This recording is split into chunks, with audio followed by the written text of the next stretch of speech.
Olá, seja bem-vindo ao WePod. Eu sou Daniel Silva, o host de quase todas as conversas. Aqui no WePod nós temos uma conversa semanal, aberta ao público, onde nós convidamos grandes amigos, empreendedores, executivos, investidores, agentes do setor de inovação, de startup e de empreendedorismo no Brasil. Uma conversa aberta, franca, onde nós exploramos os grandes temas atuais: gestão, visão de mercado, como investir, como montar uma startup de sucesso. Tudo isso aberto ao público. São 15 minutos, onde o nosso convidado conta um pouco da sua história e depois 45 minutos de pergunta de todo mundo que está participando. É aberto ao público, atualmente acontece todas as terças-feiras, às 8 horas da manhã, horário de Brasília, mas você, que não pôde acompanhar, pode seguir aqui no nosso canal. Vamos estar sempre trazendo essas conversas. O WePod é uma iniciativa da We Heart Impact. Nós somos um hub de inovação e empreendedorismo, atuando no Brasil e no mundo. Se você quiser saber mais, weheartimpact.com.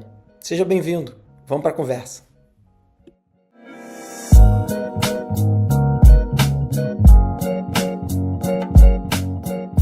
Vamos começar, assim, a galera vai aparecendo. Primeiramente, Gui, brigadaço por topar fazer isso comigo. Eu sei que você é um empreendedor super intenso. Como você falou, cara, janeiro você trocou site, trocou preço, está experimentando uma opção de coisa, está crescendo o time, está contratando, está fazendo onboard de funcionário, está pensando como é que você entrega growth, está se preparando para a sua rodada, que deve acontecer em algum momento nos próximos meses. Exatamente. Então, você dedicar 60 minutos do teu dia aqui para topar fazer isso com a gente, para mim é bem maneiro. Reconheço que Prazer para mim. é animal. Então, cara, um pouco de contexto aqui. A gente está indo para o segundo mês, toda terça-feira, 8 horas da manhã. Esse horário ele é proposital, começo do dia, um pouquinho de fricção, para quem estiver aqui realmente querer estar interagindo, querer estar aprendendo, né? E não aquela coisa de entrar no call e fazer 10 coisas ao mesmo tempo e só apareceu a figurinha lá. Então, todo mundo que está aqui está participando, está engajado, a gente está com uma turma legal, é um grupo no WhatsApp, 98%, 95% são devs. A gente tem uma tese aqui que é o melhor momento da história para devs estarem comandando startups, né? Comandando Legal. do zero a partir de uma visão técnica. Só que, então, hoje a gente tem o prazer de contar com você, né? Contar um pouco da sua história, que você está fazendo aí na base de clientes. E hoje a gente vai fazer um experimento aqui que é uma estrutura um pouco diferente. Né? Nos últimos calls foi muito o Daniel liderando uma conversa, dando o microfone para o empreendedor ou para o CTO, e a galera aqui meio que assistindo num formato aula. Né? E hoje a gente vai tentar uma abordagem um pouco diferente, ser uma coisa mais interativa. Tá? Então, assim, eles sonham em empreender, que já estão no processo de empreender, poderem trazer as dúvidas para o Gui, e o Gui contar a história, pô, eu fiz isso, fiz assado, eu já vim fazendo isso. Então é muito mais a gente aqui permitindo essa conexão entre os participantes e o nosso convidado. Tá? Cara, sugestão de estrutura, 15 minutos, você conta um pouco da sua história, como é que você começou, como é que você caiu nesse mundo, cara, como é que você está hoje, como é que você chegou na base de clientes, o que vocês estão vivendo. E daí em diante, cara, a gente abre aqui para um Q&A, para uma troca de ideia, e vamos ver como é que essa galera interage. Pode ser? Com certeza, com certeza. Eu já participei de alguns encontros assim, e os mais produtivos são com pergunta, troca, dúvida, porque a minha história, assim como a história de muitos, ela é, cheia de aprendizados, altos e baixos, coisas que a gente fez, coisas que a gente aprendeu, coisas que a gente tem feito diferente. E no fim das contas, ela conta um pouco, mas conta muito pouco, né? Então é legal quando fala, cara, mas nesse momento, como que foi para você? E nessa parte, o que você contou? O que você estava pensando? O que você errou assim? O que você passou? O que você aprendeu? O que você lembra? Se estivesse no meu lugar, ou tô fazendo mais ou menos assim, o que você pensa? O que você pode dar de dica? Então, assim, interação é o que vai fazer realmente ser muito legal aqui. Agradeço o convite teu, Dani, da equipe. Não posso falar publicamente que você é um dos nossos melhores investidores, não fica chato, mas você sabe, e isso tem a ver com, o teu perfil aí que a galera já conhece, mas é realmente de participar, give first, né? Give back, give first, e está ajudando no sentido mais amplo da palavra, que é como que eu posso te conectar, como que eu posso te dar para frente, como que eu posso fazer você estar numa posição melhor. Isso é fundamental. Pessoal, por favor, super à vontade para... Obrigado, Fale. obrigado pelas palavras. Nátia, como é que você quer fazer isso? A galera levanta a mãozinha e faz a pergunta, ou vamos botando o texto aqui do lado e a gente vai perguntando para o Gui? O que você acha que vai funcionar melhor? Acho que quem tiver pergunta pode ir mandando aqui no chat, aí a gente vai repassando, para não cortar a conversa também. Boa, já deixei o chat aberto aqui também. Tem o recurso de levantar a mão, né? Talvez fizer muito sentido assim durante a fala ou naquele tópico. Para mim não atrapalha, tá? Então estou com o chat aqui de olho.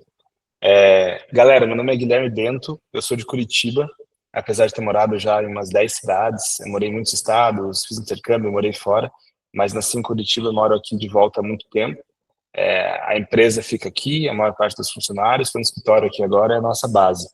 Eu sou publicitário de formação, tenho 35 anos, trabalhei nos primeiros anos da minha carreira na área de comunicação, de marketing, agência de publicidade, na área de gestão de projetos, na área comercial. Acho que foi uma base super boa para muito do que eu penso, do que eu faço hoje. Tocando equipe multidisciplinar, então, do meu lado, redator, diretor de arte, planejamento, comercial, então, entendendo um pouco de demanda de empresa e como entregar valor ali na ponta. E migrei para a área de marketing, era uma coisa que eu tinha muita vontade, muita curiosidade, por estar mais envolvido no planejamento e não só na execução final lá de uma demanda. Então, poxa, o que é o desafio dessa empresa aqui? Como que eu faço para esse negócio para frente? Foi bem importante também. Então, as maiores agências de publicidade aqui do Paraná, e depois fui trabalhar numa empresa de 5 mil funcionários, tocando também uma parte do marketing, foi super legal. Isso bem cedo, ainda bem jovem, muito mais de 10 anos aí.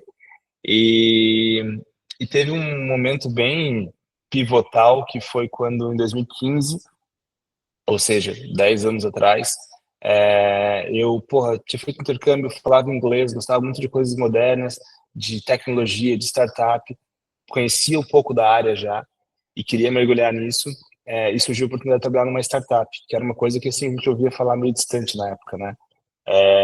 Curitiba é uma cidade grande, tem a região metropolitana quase de 3 milhões de pessoas, tem um monte de faculdade legal, tem um monte de empresa multinacional, historicamente muito grande aqui, então não era um centrinho pequeno assim, mas tecnologia começando a desenvolver, né?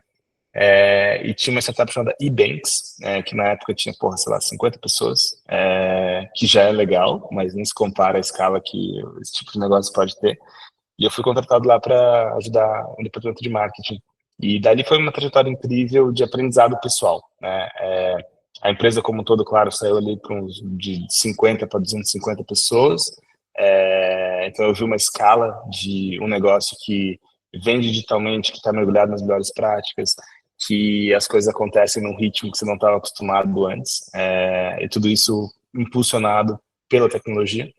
E para mim foi super importante ajudar a desenvolver o marketing e depois ser convidado para ajudar a desenvolver vendas. Então, basicamente, eu fui exposto ali a duas das coisas mais importantes que são o meu background, né? Então, eu sei que o papo aqui é com gente que normalmente não está mergulhado nessas áreas, né? Então, deixando claro um pouco essa diferenciação, o meu background sempre foi de marketing e vendas, e foi isso que eu fiz nessa empresa de tecnologia, que já tinha um certo tamanho, eu aprendi muito lá e, putz, aquilo me mordeu, assim, de, tá, é isso aqui que eu quero fazer o resto da minha vida. Eu não sei exatamente o que que é, como que é, mas tá envolvido com tecnologia, tá envolvido com negócios escaláveis. Era uma fintech, então eu também fui exposto a processo de pagamento digital, tudo que está em volta disso, então aprendi ali também, isso acabou moldando ali nos meus próximos anos. E eu me defino como empreendedor. Eu acho que esse é um termo relativamente recente, né? E que está na moda, às vezes um pouco mais, às vezes um pouco menos. Mas na minha cabeça eu sempre quis fazer alguma coisa. Fazer alguma coisa é construir alguma coisa, é colocar uma coisa de pé, é achar um problema grande, é criar uma coisa diferente para dizer que aquilo tem uma solução nova, moderna, que eu estou desenvolvendo. Acho que sempre foi um pouco do meu drive. E eu meio que me preparei para isso a vida inteira. E tudo que eu fiz, eu sabia que não era para sempre. Eu sabia que eu estava aprendendo. Então, trabalhei em um monte de lugar aí, e depois que eu fui exposto a isso, depois de um ano e pouco nessa loucura ali que foi estar exposto numa startup altíssimo crescimento, conheci um sócio e a gente decidiu abrir uma empresa de não sabíamos muito bem o que era uma startup. Então a gente sabia que tinha um problema grande que a gente queria resolver, que a gente olhou que era o seguinte: no Nubank a gente trabalhava com processamento de pagamento internacional, né? Então empresas estrangeiras queriam vender para brasileiros. E a gente tinha um monte de fricção, um monte de problema nisso. E a gente começou a olhar para esse mercado de pagamentos e viu que empresas que cobram mensalidades, empresas de serviços recorrentes, então escola, curso, associação, SaaS, contador, agência de comunicação, estúdio de pilates, fitness, enfim, é um mercado super grande, que um baita problemão para receber esses pagamentos recorrentes. Estamos falando de 2017 para 2018, não existia Pix, cartão também tinha uma aceitação ainda relativamente baixa nesses mercados. Então, o que a gente via era assim: empresas precisam emitir boleto todos os meses para receber dos seus clientes. O processo de emitir, enviar, receber, notificar, cobrar, conciliar, não está bem fluido para as PMEs. Existe uma outra solução para empresas maiores e precisa de um processo mais moderno para as PMEs conseguirem gerenciar isso. Então, a gente colocou de pé um produto. Foi a minha primeira jornada empreendedora com startup. Eu já tinha sido sócio de um estúdio de design, umas outras coisas mais na minha área, mas foi a primeira experiência, e daí foi incrível, cara, porque foram alguns anos de jornada e eu aprendi muito. Eu acho que a gente conquistou muito também, assim, é legal falar, uma empresa que teve muitas centenas de clientes pelo Brasil, a gente levantou uma grana com investidores, a gente chegou a crescer muito o quanto que a gente processava para esses nossos clientes, e ter uma certa exposição, e começou a ter um nome ali. E daí veio a pandemia. Daí, quando veio a pandemia, não só o business deu uma travada ali naquele primeiro ano, como o cara que era meu sócio e era o CTO. Então, entra aqui um pouco dessa relação entre o sócio de perfil técnico com o sócio de perfil de business. Ele passou por várias situações pessoais que fizeram com que ele não quisesse mais continuar aquela jornada. Então, essa foi a minha primeira jornada empreendedora, foi legal pra caramba. Só que eu, de novo, já tinha muita clareza de quem eu era como profissional, o que eu sabia fazer, o que eu queria aprender e onde que eu queria estar trabalhando e gastando a minha energia, né? E daí, nisso, foi uma virada para, em 2022, eu falar: cara, eu quero empreender de novo, quero continuar nesse mercado aqui, mas tem que ser uma coisa diferente. E daí, a tese que eu desenvolvi foi que as empresas que cobram mensalidades, né, precisam emitir ali suas faturas todos os meses, receber dos seus clientes, elas têm uma demanda aqui na prática muito maior do que essa. Porque eu atendi ali centenas de empresas que tinham esse perfil, e no dia a dia o que elas demandavam era muito além do pagamento. Era assim: tá, mas eu fechei um cliente, eu posso cadastrar todos os dados dele aqui no sistema? E aquela nossa visão de banco, de processador de pagamento era: não, cara, aqui você só pode cadastrar essas informações básicas para cobrar ele. O cara falava: tá, mas eu tenho um contrato, eu consigo fazer o contrato com vocês? Não, cara, não é um SaaS. Tá, mas eu consigo armazenar o documento aqui? Não. Consigo organizar meus clientes em grupos? Não. Tá, mas se o cara não me pagou pelo teu meio de pagamento, eu consigo registrar aqui o pagamento que eu recebi dele? Não. Daí a gente começou a ver, cara, a demanda dessas empresas que cobram mensalidades não é gerenciar o pagamento do cliente, é gerenciar o cliente. A coisa mais importante que uma empresa de serviço recorrente tem é a base de clientes dela. Ela precisa disso bem gerenciado, organizado.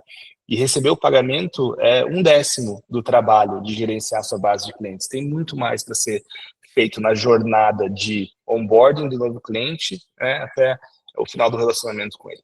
Então, a tese foi evoluída daquilo que eu já tinha aprendido, tinha sido exposto, e a gente fundou em 22 e lançamos ele na virada para 23 a base de clientes, que é um software para a gestão de clientes recorrentes. Então, a gente saiu daquela visão de só processar pagamento e criou uma solução para que as empresas de serviços recorrentes, que é um segmento gigantesco, tanto no Brasil quanto no mundo, e muito mal atendido, conseguissem unir o serviço financeiro com o software para gerenciar a sua operação, desde conversão e onboarding de novos clientes, passando por todo o fluxo de recebimento e pela parte operacional.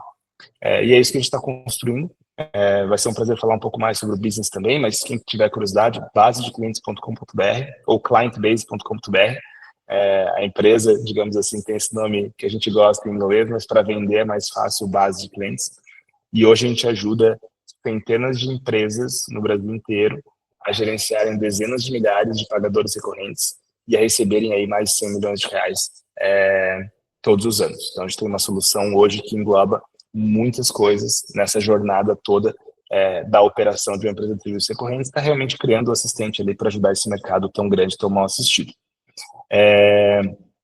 Para começar essa segunda jornada aqui, eu vou fazer um link final, talvez com com o universo de vocês, eu tenho um sócio, eu não programo, eu não entendo nada de desenvolvimento de software, digamos assim, tudo que se relaciona a produto, demanda de cliente, experiência de cliente, design, isso entra na minha praia. Eu acho que é aquilo que foi meu link do universo de marketing e vendas com o universo de tecnologia.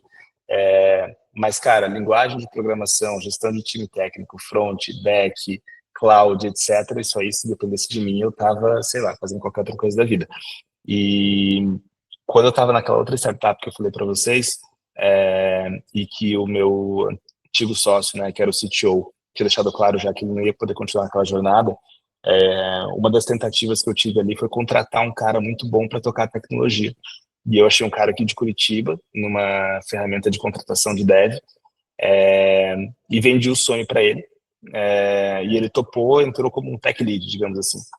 E daí, cara, passou alguns meses, a gente viu que aquele negócio não ia ter como ter continuidade, só que ele demonstrou muito interesse de participar. Ele estava lá ganhando o salário dele e ele não conseguia entregar porque tinha esse outro cara que era um meio campo ali que travava.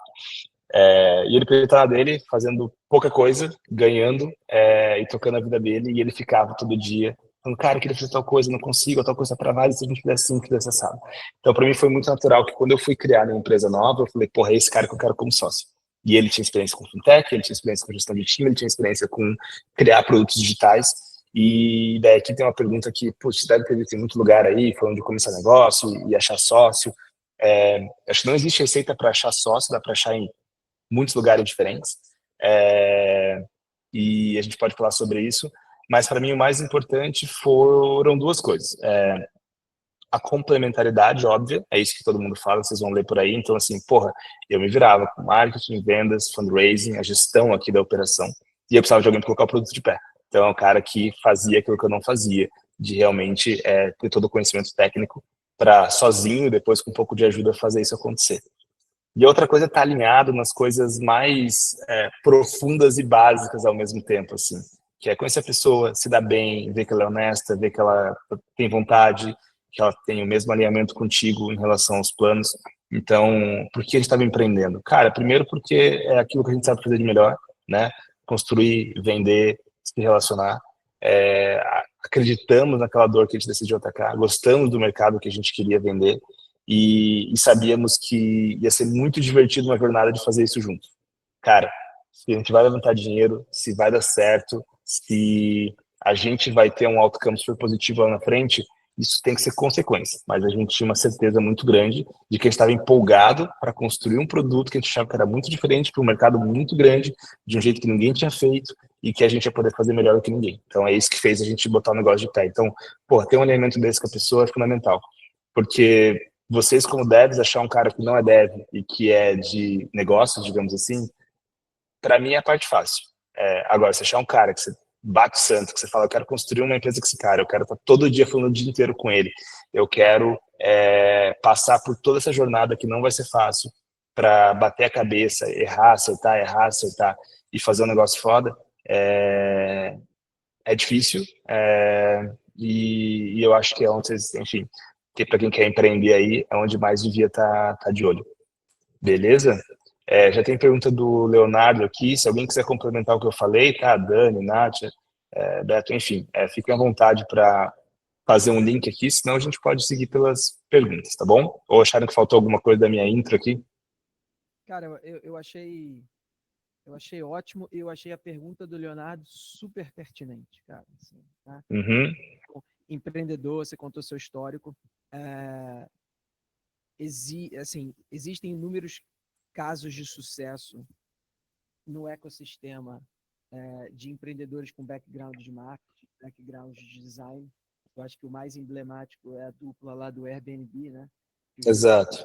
Os dois foram estudantes de design, então eles tiveram sempre um approach para aquele negócio em termos de user experience, né?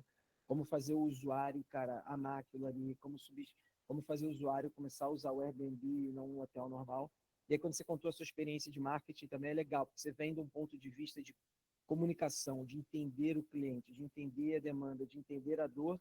E aí, quando você acha um parceiro que tem a capacidade de construir a plataforma de tecnologia, Isso. você bota essa camada de comunicação em cima disso e você leva para o cliente, interage até você se afinar. Então, cara, eu acho que o Leonardo fez um golaço aqui. Uhum. Você se junta com ele, como é que foi conseguir os primeiros clientes? Boa. Ô, Dani, o Léo fez duas perguntas na prática aqui, eu vou inverter, tá? Para falar como você adquiriu o conhecimento específico do business de pagamento. Foi de experiência anterior, ou você contratou gente que entende desse meio das questões legais e jurídicas? Eu não sei se o Léo pegou o começo da minha fala ali, eu trabalhei, na primeira experiência com tecnologia, startup, foi no Nubanks. Opa, tá meio baixo? Vamos lá. O volume tá... Ah, não, o do Dani. O do Dani tá um pouco mais baixo antes. Agora eu achei ok, tá? No começo tava pior. Tá. Agora eu melhor. ouvi super bem. Beleza. Tá mais alto. Boa. Voltando aqui, sim, eu trabalhei no mercado de pagamentos, no mercado de fintech, numa das que hoje é uma das maiores fintechs do Brasil, da América Latina, que é o Ebanks, e na época era uma startup de alto crescimento. E eu queria fazer um comentário, Léo. Se você precisa contratar alguém para entender das questões do segmento que você quer atuar, tá errado, cara. Você tem que ser o expert. Você tem que saber falar com muita profundidade desse tema. Isso é construído, não é given, né? Então, assim, cara, o que até hoje eu, meu sócio, o time, a gente estuda, lê, pesquisa, marca almoço, se informa, tira dúvida, manda WhatsApp sobre o segmento, é parte do nosso dia a dia, cara. Então, assim, se eu preciso ir atrás de alguém para fazer isso por mim, eu acho que tá errado. Eu tenho que ser o expert. Então, assim, é claro, cara, que, sei lá, esse ano vai ser lançado o Pix automático. Cara, eu não sou o maior especialista do Brasil em Pix automático, mas eu sei o suficiente, entendeu? Agora, então, assim, tudo que tá no meu métier aqui, eu tenho que ser o cara que tem profundidade, sabe falar. Vamos pegar o exemplo do Dani aqui. Vamos supor que a gente nem tem tanta relação assim, mas ele quer saber mais sobre o mercado de cobrança recorrente, de serviços recorrentes, de software para empresas que cobram mensalidade. Cara, eu tenho que dar uma aula para qualquer dúvida que ele tiver. Então, assim, isso tem que ser, mas como que é a regulação? Eu sei. Mas como que você faz para o fluxo financeiro assim? Eu sei. Mas como que você faz para o teu cliente? Eu sei. Eu tenho que ser esse expert. Você entrou aqui no ponto, questões legais e jurídicas. Cara, a real é que é muito fácil começar. A gente não é um banco, a gente não é uma instituição de pagamento. Você tem uma série de soluções no mercado hoje que fazem essa camada para você. Então, assim, hoje a gente já processa centenas de milhões, como eu falei, mas chega um certo momento em que a gente precisa passar para um outro degrau. Daí eu vou contratar consultoria, contratar um legal ou alguma coisa para me ajudar com essa parte da estruturação. Mas naquilo que é conhecimento específico do business, vocês têm que ser os maiores experts. E ver quando é vocês, é o time, né? Então, assim, vamos dar um exemplo aqui que você, de novo, faz essa separação grosseira, que nem sempre é real, né? Tem um cara de produto, de engenharia, um cara de business, um cara de outras partes do produto. Cara, vocês juntos têm que ser um time muito coeso, né, nesse conhecimento. Então, assim, tem algumas coisas, por exemplo, de processamento de pagamento, de fintech, etc., que o meu sócio manja muito mais do que eu. Só que a gente é uma dupla, né? Então, naquilo que precisa, a gente, como empresa, está bem ancorado. Para conseguir os primeiros clientes, Léo, tem duas questões aqui, cara. Eu tinha tido uma empresa para o mesmo segmento, né? Como eu tinha comentado para vocês. E eu sabia que o que existia para aquele mercado, que era o que eu tinha, que era uma solução só de processamento de pagamento, era muito pouco. Esse pessoal precisava de uma coisa muito maior, que é o que eu estava construindo agora na Client Base, que era uma solução de gestão de clientes recorrentes e não só de pagamento recorrente. Então, eu tinha acesso a esses clientes e parceiros, né? Quando eu digo parceiros, são instituições que tinham vários dessas empresas, ou instituições que tinham relacionamento com essas empresas, as PMEs de serviços recorrentes. Então, para mim, foi muito fácil bater na porta deles e ter um produto que eu sabia que era 10 vezes melhor. 5 vezes melhor na época, hoje 10 vezes melhor. Então, assim, para mim era muito óbvio falar, cara, eu consigo chegar neles e falar, ei, sabe aquela solução de pagamento lá que era o que eu tinha e é o que tem no mercado hoje mais ou menos, mas eu sempre quis uma coisa 5 vezes melhor, agora eu tenho, tá aqui. Então, para mim foi fácil vender ali para os primeiros. Mas daí na sequência, cara, é uma estruturação de business mesmo que tem que ser feito, tem que ser pensado e faz parte daquele teu business plan, que não necessariamente é um documento super extenso e documentado, mas que você precisa ter uma noção de como que você vai atrair esses clientes. Então, para a gente, no começo da empresa, não foi fazer marketing, não foi fazer campanha, a gente demorou para ter site, demorou para ter até algumas coisas assim que hoje é o core de um crescimento mais acelerado, mas na época foi muito a gente falar com os nossos parceiros que a gente conhecia. De novo, eram instituições que ou representavam ou uniam diversas empresas do meu perfil de cliente ideal, ou que tinham um relacionamento com elas. Então, essas instituições muitas vezes são um canal de distribuição muito bom, principalmente no começo, quando você ainda não tem marca, não tem grana, não tem distribuição. Você chega lá e fala, cara, esse segmento aqui que você atende, que você presta serviço, que você une essa galera, precisa de uma solução tipo a minha, né? Que é 5, 10 vezes melhor do que tem no mercado hoje. Daí, cara, tem diversas parcerias para isso. Você usa eles como distribuição e remunera, ou você dá um desconto para eles distribuir, ou você só usa eles como um canal de awareness para você atrair esses potenciais leads. Então foi muito isso, cara. A gente se relacionar com quem a gente já conhecia do mercado. Isso também, de novo, não é given, não é assim, porra, mas também, né, o Guilherme já conhecia, ele foi lá, bateu na porta e resolveu. Não, cara. Você tem que bater na porta pro cara te conhecer, para ele gostar de você, para você ir atrás, você pedir uma indicação para alguém. Então a gente construiu esses relacionamentos para conseguir fechar esses primeiros clientes, tá bom? Se faltar alguma parte da resposta aí, Léo, manda ver. O microfone tá alto agora? Tá alto demais. Demais? Tô brincando, tá? Beleza. Cara, eu vou aproveitar isso, eu vou fazer um gancho aqui para reforçar, né? Com soluções B2B, esse playbook que o Gui contou, ele funciona super bem, né? E até o outro lado da moeda é o que a gente chama de voo da galinha, né? É o fato de você conhece um pouco daquela indústria, você conhece alguns players daquela indústria, você passa os primeiros 3, 6 meses, você vendeu para 20, 30, 40, você acabou vendendo pro teu tio, pro teu primo, pro teu melhor amigo e para mais 2 caras, e dali em parece que você tem um caminho, né? Parece que você sabe fazer isso repetidamente. E dali em diante você não consegue tracionar. Porque o que acontece é o seguinte, esses 40 que compraram de você, você usou o seu relacionamento, essa confiança que aquela pessoa tinha em você para adquirir ele. Só que uma vez que você vai para o mercado em busca de clientes que não conhecem o Guilherme, que não conhecem o Daniel, você tem que ter uma proposta de valor muito clara, você tem que ter uma estratégia comercial muito clara, você tem que entender a dor muito clara. Então, cara, no B2B isso acontece. E aí, um ponto também para ressaltar, assim, quando você é B2B, venda enterprise, que são ciclos de vendas mais longo, mas com ticket mais alto, tá? Você consegue tracionar essa empresa, você consegue fazer fluxo de caixa, você consegue ter receita o suficiente que você pode até dar um bypass no caminho de investidores, se você quiser, né? E o caminho aqui pode ser numa abordagem de consultoria. O Cândido e o Máximo são 2 dos maiores especialistas de cybersecurity do Brasil. Estão no mercado há 10 anos cada um, tem relacionamento com os grandes players, eles se juntam dentro de uma tese específica, constroem um MVP ali de uma tecnologia específica e liga para 5 amigos e fala assim, cara, é o seguinte, você está sendo atacado todo dia, isso está te custando, sei lá, 5 milhões de reais por mês, a gente tem aqui uma solução que a gente acredita que a gente vai zerar isso em 97%. Só que se você vai sair de 5 milhões para 150 mil reais, eu quero capturar uma parte desse valor. Então, a minha solução de cyber para você é 2 milhões por ano. Você vai ficar com 3 no bolso, pô. Você gastava 5, ainda tinha uma porrada de problema jurídico, agora você vai gastar 150, eu estou pedindo 2, você vai botar 3 no teu bolso. E aí, quando você tem 2, 3, 4 clientes de 2 milhões, o que você tem? Você tem 8 milhões de faturamento. Você tem a capacidade de estruturar um time.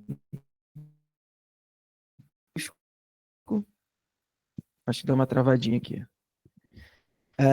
É muito específico, tem que ser um ticket muito alto e o risco é que esse ciclo de venda ele é longo. Algumas dessas negociações podem durar 4, 5, 6, 10, 12 meses. Então você fica muito tempo sem faturar. Uma outra abordagem para complementar aqui e voltar para o Gui é também uma abordagem de nascer como uma consultoria, onde você está praticamente codando cada solução que o teu cliente está te pedindo, você tem uma margem alta na consultoria, e você começa a identificar padrão de necessidade nesses seus primeiros clientes de consultoria, e você pega esse padrão e isso vira o core da tua tecnologia proprietária.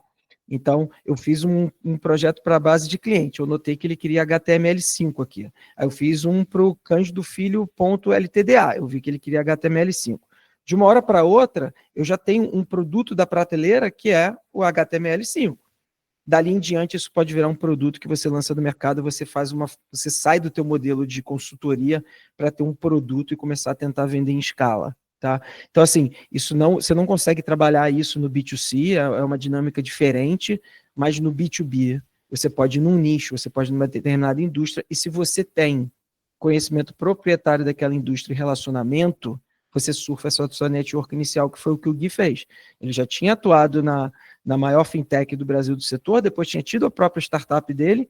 O dia que ele nasceu com a base de cliente, ele tinha um CRM de 300 contatos e falou, galera, voltei muito melhor do que lá atrás. Podemos bater um papo? E ali ele tentou fazer a maior conversão possível daquela base que ele tinha. Beleza? Perfeito, Dani. E 2 complementos, né? É isso, inicial, né? A pergunta era, pô, como primeiros clientes. Cara, mas daí sair daquelas primeiras dezenas ali para muitas centenas são outros processos. Mas basicamente é isso, cara. Vende para os primeiros, aprende, pede indicação, cria case, acha novos canais e vai para cima, vai estruturando seu processo. E o nosso processo é vender para PME, né? Então é diferente do exemplo que o Dani falou de enterprise. E tem framework para tudo, só isso que eu queria destacar. Então, cara, para vender para PME, para vender para amigo, para vender para grande, para vender para ciclo longo, ciclo curto, ticket alto, ticket baixo, tem processo já documentado, bem simples para começar tudo isso. Máximo perguntou aqui sobre co-founders, se em algum momento da client base a gente teve diferença estratégica entre os fundadores, e como que a gente fez para alinhar essa visão e tomar decisão importante juntos. Cara, a resposta é sim e não. A resposta é sim, porque com certeza a gente já teve, e não é porque isso nunca foi um problema, nunca foi uma treta e talvez nunca tenha chegado à superfície. O que eu quero dizer com isso? Se o Igor, que é meu sócio, fala, cara, você tem que sair da AWS e ir para o Google, eu vou falar, quanto que custa? Ele vai falar, a mesma coisa. E eu vou falar, a gente consegue fazer agora? Ele vai falar, fim de semana eu faço. Eu vou falar, beleza. Então, assim, eu quero dizer com isso, cara, a decisão é dele, entendeu? Se eu falo assim, cara, eu tava indo por esse canal, eu queria fazer essa estratégia, eu vou pausar isso aqui para focar nisso daqui, ele vai no máximo tirar uma dúvida para entender, tá alinhado e vai para cima. Porque a gente se respeita muito naquilo que são as nossas competências aqui dentro. E isso só existe quando você está 100% alinhado no objetivo.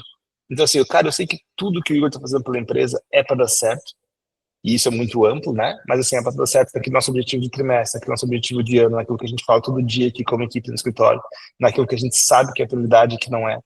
Então, é bem assim, cara, tem um monte de coisa que a gente quer entregar agora em fevereiro, por exemplo. Que ele fala, cara, queria sair do Google, que a gente migrou recentemente, e ir para a AWS. Eu vou falar, cara, como que isso afeta aquilo que a gente quer entregar agora em fevereiro? Então, um lançamento super grande, super importante para a gestão da operação das empresas de serviços recorrentes, que vai sair aqui da base de clientes em no máximo 2 semanas. Vai atrasar? Ele fala, não vai atrasar. Então, show. Você vai falar, cara, vai atrasar, tem que parar aquilo lá. Pô, daí a gente senta e conversa.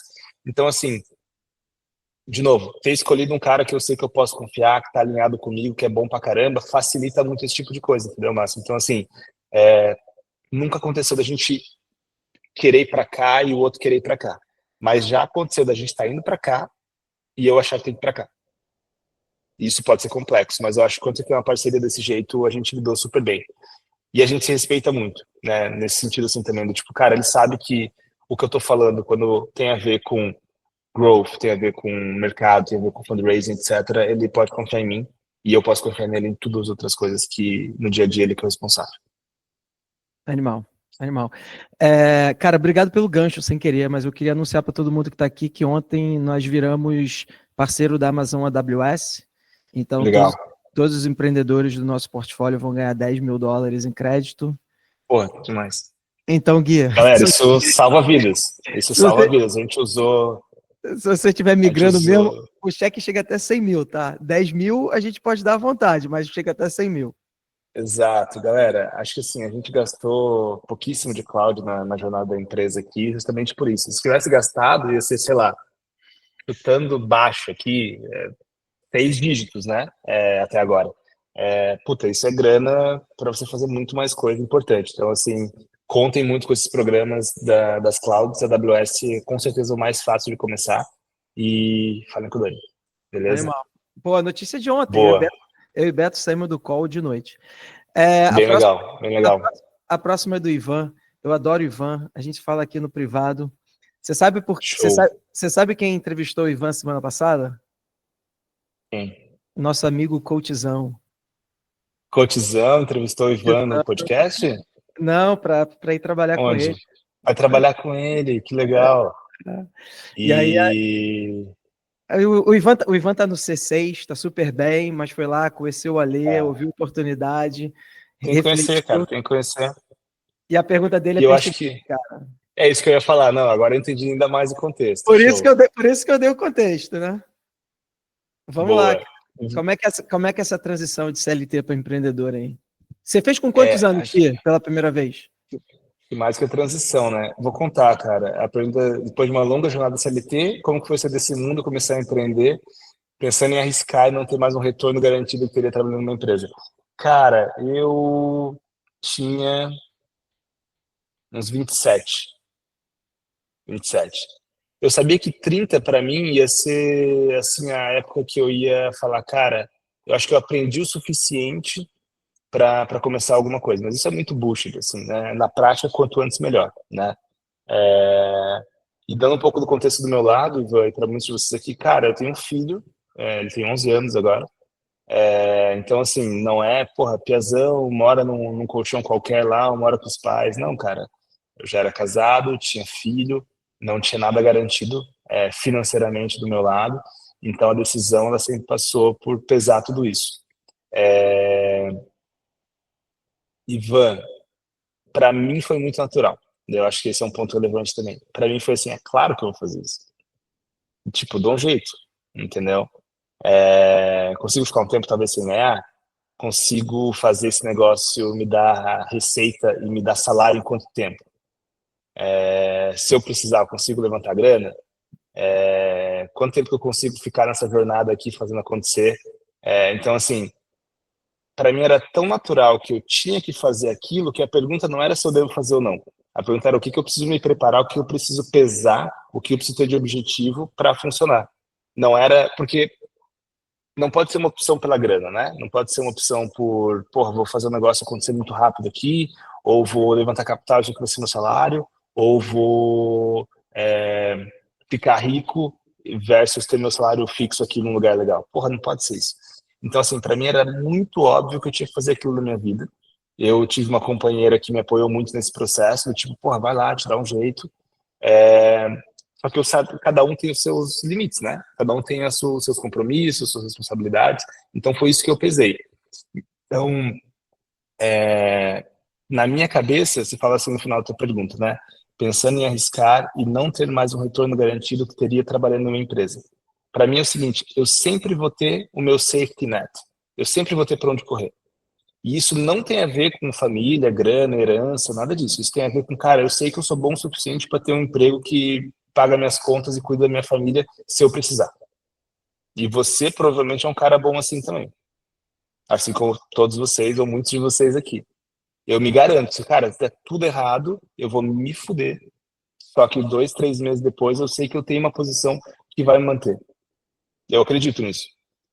Só que por esse é o ponto, cara. Esse é meu base. Esse é um tipo, daqui para cima, entendeu?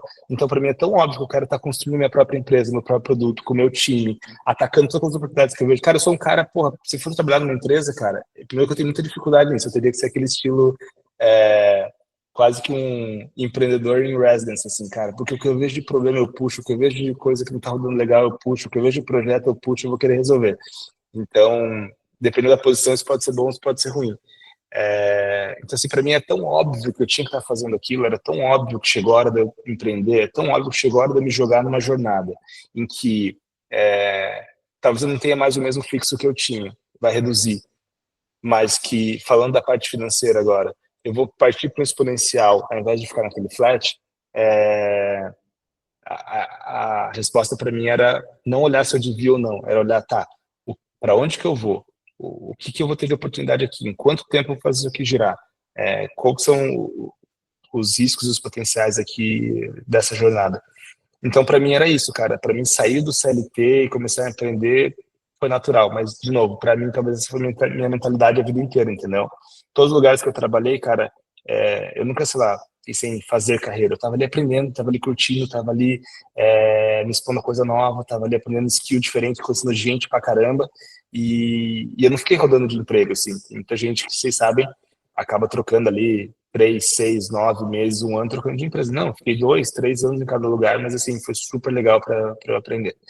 Então é isso, cara. Retorno garantido não tem lugar nenhum, né, na prática, vocês sabem disso. Seja no C6, seja no setup, seja no emprego público, seja o que for. E na minha cabeça, eu posso estar errado, eu posso ser louco, mas a gente tem que ser um pouco. Na minha cabeça, o retorno garantido, o básico, eu sempre tenho, cara. Eu dou um jeito depois. é daqui para cima. Então eu sabia que eu queria sair desse retorno garantido. Não é isso que eu quero, não. Animal. Eu vou pular para o Cândido, que eu acho que tem uma sequência aqui nesse racional e a gente Tá. aproveita. Como se deu a captação de recursos nos primeiros dias da Client Base? Já havia investidor? Uhum. Os sócios trabalharam pro bono? Boa. A gente ficou muitos meses não apenas não recebendo, como pagando duas pessoas que a gente trouxe logo no começo e todos os outros custos envolvidos em começar a empresa. A gente queria colocar de pé um produto. Pode falar, Dani. O que é muitos meses? Mais ou menos 6. Seis. Mais ou menos 6. Entre um pouco antes da metade de 22 até o final de 22, que era quando a gente estava lançando o produto e chegamos pelos cheques. Tá. Ali, cara, não apenas eu e meu sócio não estávamos recebendo, como a gente estava bancando alguns custos. Nem todo mundo pode fazer isso o tempo todo, a gente teve uma situação ali que a gente conseguia dar esse tiro ali, mas não era muito longo. Cara, a captação fazia parte da estratégia também porque a gente queria colocar de pé rápido, trazer gente, vender e ir para cima. Então, tentar responder tua pergunta aqui da maneira mais objetiva possível, cara. No começo, às vezes você vai trabalhar alguns meses sem salário, isso vai vir depois da venda do produto da tua receita, que é sempre a melhor grana, ou de investidores que vão bancar o início da tua jornada. A gente não tinha investidor garantido quando a gente começou, foi uma decisão de, cara, eu quero fazer isso daqui. Só que a gente já conhecia investidores, já tinha aberto empresa antes, já vivia esse mercado com muita gente, então eu sabia que, bem feito, a gente estava muito bem posicionado para isso acontecer, mas não era uma garantia. E a captação, cara, se deu, de novo, abrindo aquele relacionamento que a gente foi construindo durante muito tempo, então, assim, como tudo na vida, cara, vai construindo antes. Potenciais clientes, potenciais parceiros, potenciais sócios, potenciais funcionários, potenciais investidores, potenciais tudo.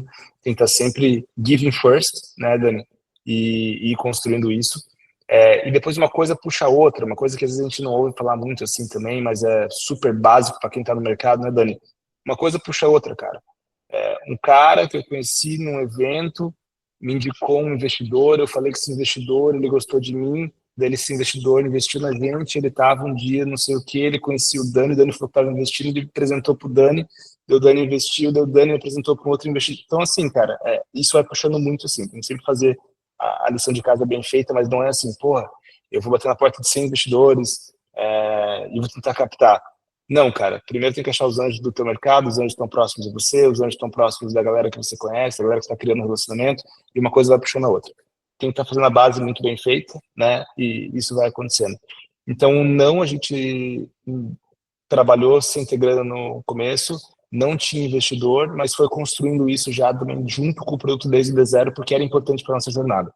Vai ter jornada que precisa, jornada que não precisa, jornada que não dá para começar sem, jornada que tem que mostrar o máximo possível antes de ir atrás de grana. São sempre caminhos diferentes, mas o nosso era um misto das duas coisas. Começa, faz acontecer e vai fazendo esse fundraising junto ali com o começo. Beleza? E o que ele contou é verdade. Porque depois que eu investi na base de cliente, eu mandei para um amigo meu que investiu também. Exatamente. Mais de um, talvez. Então, é assim, isso. E é assim que funciona, cara, porque uma coisa, enfim, podemos falar bastante disso aí também. Mas deixa eu... O que eu acho legal do que você quis dizer aqui, e eu acho que é relevante ressaltar, é o fato de quando você já está inserido dentro do ecossistema, essas relações estão mais próximas. Elas estão naquele evento de terça-feira que juntava a galerinha, elas estão naquele coworking que você estava trabalhando. Quando você, por exemplo, se você é uma pessoa executiva na Ambev e você decide fazer a transição para cofundar uma startup, existe uma fricção muito grande entre você e o ecossistema. Assumindo que você era um cara de logística na Ambev, tá, galera? Só para ilustrar. Isso. Você é brilhante, você tem uma tese legal, só que quando você vai falar com essas pessoas pela primeira vez, esse é o primeiro contato que elas estão tendo com você. Quando você já está inserido naquele ecossistema, você já tem uma pessoa que te apresentou, você já teve um contato, você já tinha apresentado uma ideia lá atrás, você já fez uma viagem junto, etc. e tal. Então, acho que é isso que o Gui quis colocar, que é, uma vez que você já está ali, esses relacionamentos eles já estão, de certa forma, construídos, então já existe uma relação de credibilidade, de confiança, e você apresenta. Ó, cara, eu tô indo all in nisso aqui, eu tô full time nisso aqui. Você gosta da minha visão? Porque eu tô comprometido a trabalhar pra cacete pra isso aqui acontecer. Mas acho É isso que aí. é isso. E aqui a complementaridade é importante também, né, Dani? Porque, assim, o meu sócio, CTO, ele não tinha esse relacionamento. Então, assim, cara, eu já tinha participado de programa de aceleração internacional, eu já tinha tido startup, já tinha tido investidor, conheci um monte de gente. Eu entrei no Latitude, que foi um programa importante pra caramba também. Então, assim, eu já sabia, eu já tinha um relacionamento super foda com o ecossistema aqui de Curitiba. Então, eu sabia abrir essas portas, eu tinha aberto elas. Mas, de novo, cara, é construído, tá? Então, não tem assim, mas é porque o cara fez. Não, o cara, ele foi lá e fez mesmo, não é porque caiu no colo dele alguma coisa. Então, assim, tem que ir atrás, tem que construir essas coisas. Bora puxar as próximas aí? Eu acabei de lembrar, quem me apresentou para você também é teu investidor, foi o Ricardo. O Ricardo investiu em você, me apresenta, e ontem foi aniversário do Ricardo, mandei parabéns para ele, ele acabou de mandar uma mensagem. Exatamente. Exato. E foi Ferbal, né? Vou mandar uma mensagem para ele aqui também. Boa. É verdade. Legal. Vamos no máximo, e aí depois a gente volta ali no Léo, que eu acho que a gente fica nesse tema de investimento, né? Tá. O máximo é a última ou a penúltima do máximo? A última. Tá. Quando buscar capital para uma startup early stage pode acelerar o crescimento e quando pode acelerar no risco? Como equilibrar bootstrapping e captação? Cara, a resposta que todo mundo vai te dar é assim, capte quando você precisar, o mais tarde possível de preferência. Quanto mais você mostrar e entregar antes disso, melhor. Né? Então você chega pro Dani e fala, cara, eu tenho uma ideia, ele vai te ver numa caixinha. Você chega e fala, cara, eu construí isso aqui, é outra caixinha. Então, assim, se você tem a parte da ideia, se você já tem um track record, já construiu coisa antes, já vendeu, já sabe como vencer nesse mercado, você ter a ideia vale muito. Agora, se você precisa de muita maneira se provar em muitas coisas, pô, cara, já abri empresa, já tenho um produto, já tenho os primeiros clientes, e agora eu quero começar a acelerar isso aqui, trazer mais gente, investir mais em aquisição, é outra cabeça. Então, a lógica é que, cara, quanto mais você mostrar, ou tiver a mostrar, seja você o seu track record ou o que você está construindo, melhor. Né? O Daniel poder falar melhor sobre isso. Então, assim, cara, não tem resposta, tem que funcionar. Pô, não consigo me manter. Beleza, então você não tem como empreender sem esse bota de pé o que você conseguir, mas assim, para construir time e ter os primeiros gastos, vai precisar captar. Ou, cara, eu quero construir um negócio muito grande, muito foda, muito complexo, que vai exigir grana também, você precisa captar. O Dani falou do nosso amigo Ale aqui, que está construindo um negócio foda de AI para educação e tal. Cara, ele não faz isso sozinho, em casa, trabalhando 2 horinhas de noite, entendeu? Ele precisava captar uma grana, botar de pé um time e demonstrar que ele entregava aquilo rápido. Então, assim, cada caso é um caso, você precisa ter alguma coisa foda para mostrar. E isso, via de regra, é ou teu track record ou o que você já botou de pé, tá? Essa é a dica. Quanto mais bem preparado você chegar, melhor. E cada caso é, putz, será que eu preciso de grana agora? Não preciso. No nosso caso ali, eu já sabia o produto que eu queria montar, eu já tinha um sócio que conseguia botar de pé comigo, e eu sabia que eu podia fazer as primeiras vendas. Então a gente foi acelerando isso enquanto a gente começava a falar com os primeiros investidores. As duas coisas foram concomitantes. Poderia ser diferente. Poderia ser, cara, não tem como começar isso aqui sem captar um pouco antes, ou poderia ser, esquece a captação agora, vamos botar isso aqui de pé e quando a gente atingir esse patamar, a gente vai falar. Esse patamar pode ser produto lançado, primeiros 10 clientes, primeira venda, qualquer KPI que você acha que funciona para essa jornada. Não tem resposta padrão, mas acho que de orientações gerais é essa, né, Dani? Cara, o Ale que o Gui comentou, ele captou com 80 investidores a primeira rodada dele. 80 pessoas diferentes. Num ticket antes de ter nada de pé, né, Dani, eu acho. Antes de ter nada de pé. Um track record, já tinha passado pelo Y Combinator, já tinha captado $3 milhões na outra startup dele. Construído uma empresa legal, conhece todo mundo. Tinha muito, conhece todo mundo, tem um podcast, tem uma presença, então assim, é isso. Eu sei de um caso atual que um empreendedor com enorme êxito no Brasil, com uma saída muito grande, está montando um negócio dentro de uma tese e tiveram centenas de milhões de reais no PPT. Isso é muito fora da curva. Isso é muito fora da curva, assim, é muito diferente, cara, tem que ser um TAM muito grande, tem que ser um problema muito agudo, tem que ser um timaço mesmo. E muitas vezes você tem um capex inicial, seja com hardware. Exato. Você vai construir alguma coisa, precisa de uma fábrica e de um hardware, você não vai fazer na garagem da tua casa com R$5 mil, né? Então você tem isso também. Eu gostei da estratégia do Gui. Basicamente, ele falou, cara, conheço o mercado, acho que tem meus primeiros 20, 30 clientes, vou me apertar aqui com o meu sócio durante 6 meses, eu banco o meu time inicial, eu fico sem ganhar, só que quando eu for ao mercado, eu vou falar, cara, esse aqui é o problema que eu quero resolver, esse aqui é o tamanho do problema, isso aqui é o que nós conseguimos nos últimos 6 meses, cara, bootstrapping, by the way, eu tô com 30 clientes, pagando com retenção tal, etc. Eu estimo que o meu CAC vai ser assim, e eu tô precisando de X mil reais para fazer uma jornada do ponto A ao ponto B. Cara, Exato. se eu chegar no ponto B, eu vou ter 500 clientes com faturamento tal, com GMV tal. Mas foi um pouco Dani, perfeito, eu resumiria, cara. Tem que ter um track record, ou pessoal, ou do que você botou de pé agora. É isso. Ou você fala, cara, o que eu já fiz fala por mim, eu vou fazer isso aqui agora, põe a grana. Ou, ó, já tô construindo isso aqui, olha o que eu já consigo mostrar e agora eu quero ir para tal lugar, põe a grana. É das duas, uma. E uma coisa muito importante para a gente ir para a última pergunta aqui, tá? Esse primeiro cheque, tá? Ele é 95% o time envolvido, as pessoas envolvidas, e 5% o problema que essa pessoa quer resolver numa correlação com o tamanho do mercado.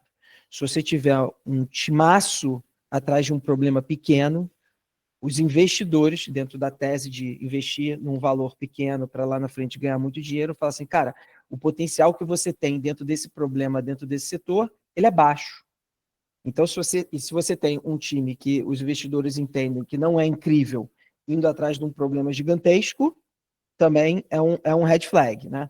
Então, assim, aqui tem um equilíbrio, mas a análise de um investidor para esse primeiro cheque, legal você já ter os 30 clientes como o Gui tinha, mas o que realmente chamou atenção é, cara, uma dupla brilhante, que já tem um track record, esses caras já estão há 6 meses fazendo o que eles estão falando que vão fazer, legal ver que já está funcionando, mas a aposta do investidor é que o Gui e o sócio dele era um time com capacidade de executar a visão que ele estava apresentando para um problema de milhões de brasileiros que resulta em bilhões de reais na mesa.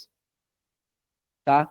Então, assim, até o Gui falou muito de questão de co-founder, o time que você vai montar inicial, ele vai ter um peso enorme na sua primeira, na sua segunda captação. Dali em diante, lá no Series B, no Series C, aí já é a tua capacidade de atrair talento, aí já é a visão, cara, dos teus units economics, mas aqui no começo, assim, quem é indo atrás do quê? Beleza? Cara, o Léo aqui, ele faz uma pergunta legal, falando também desse começo, né? Mercado, imagino que existe concorrência, pode ser um WhatsApp, pode ser o próprio banco já. Como é que você cobrou esses primeiros clientes? E se você já tinha um plano de pricing ou de monetização desde o começo, ou isso foi amadurecendo? Boa. Léo, a gente cobrou desde o começo. A gente, basicamente, no começo vendia um serviço de processamento de pagamento, mas essa não era a tese, né? Então, acho que essa é uma resposta legal, assim. O que a gente fazia no começo é muito diferente do que a gente faz agora. Hoje eu tenho planos de mensalidade de SaaS, eu tenho vários recursos extras além do pagamento que são monetizados, e eu tenho processamento de pagamento também. Então, aquilo que era 100% da minha receita, que era processamento de pagamento, hoje e cada vez mais vai sendo percentualmente menor. Basicamente, a gente olhou para o mercado e falou, cara, o que o mercado cobra, que eu sou melhor, que eu sou pior, e conseguia cobrar alguma coisa que não assustava, mas também que monetizava, sempre com margem, sempre conseguindo mostrar que aquilo ali era melhor do que o cara tinha em outro lugar. Então, de novo, depende muito do teu mercado. Para mim, quando fala de price, tem sempre olhar o que o mercado faz, mas não necessariamente copiar. O Dani aqui deu um exemplo lá do cara, talvez uma solução de cyber vai cobrar X. E se eu entro com um negócio que disrupta aquilo ali, eu falo, cara, eu vou cobrar um filho que você vai economizar. Tem maneiras diferentes de monetizar. O que eu sempre tenho na cabeça antes de falar disso qual que é o valor que você gera? Cara, tem que focar em gerar muito valor.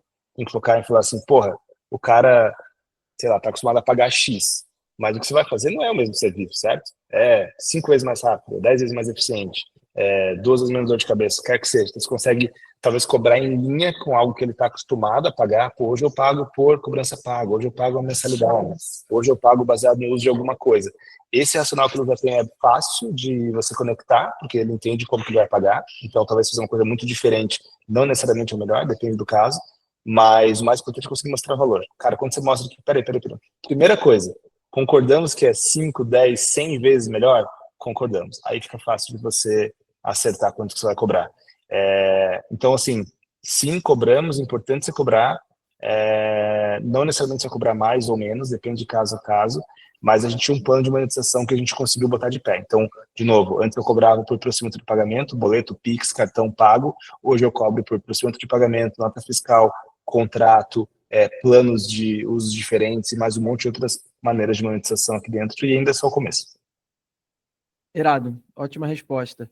Eu acho que muitos founders, até mesmo os que têm êxito, tração, começam a escalar o negócio, eles negligenciam o lado experimentação de pricing, né? Você tem que estar, assim, a construção de um negócio é a partir de uma tese e você vai fazer diversos experimentos para validar ou não validar partes daquela tese, né? E o preço que você tem em mente, ou a sensibilidade do preço que você imagina para o mercado também deve ser experimentado, né? Então você tem que sempre estar buscando como é que você otimiza. E pode ser, vamos tentar subir aqui, botar o 0,99 no final para ver o que acontece com a nossa conversão, ou pode ser uma nova estrutura de preço, vamos cobrar um size fixo e mais variáveis a partir de consumo da nossa cadeia de produtos.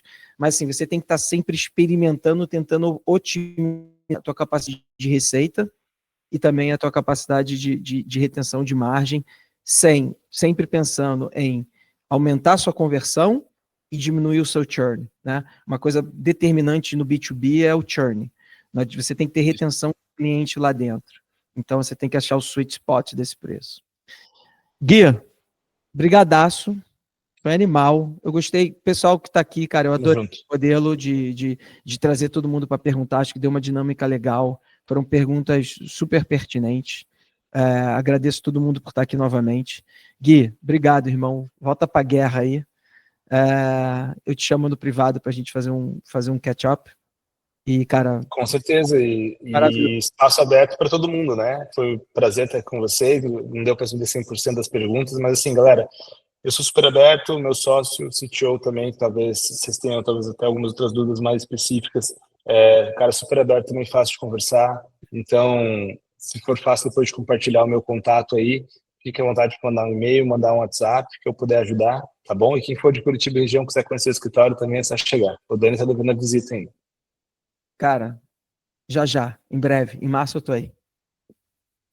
Tamo junto, galera. Abraço a todos, gente, nos vemos na próxima terça. Tchau, tchau. Valeu. Valeu, pessoal. Até mais.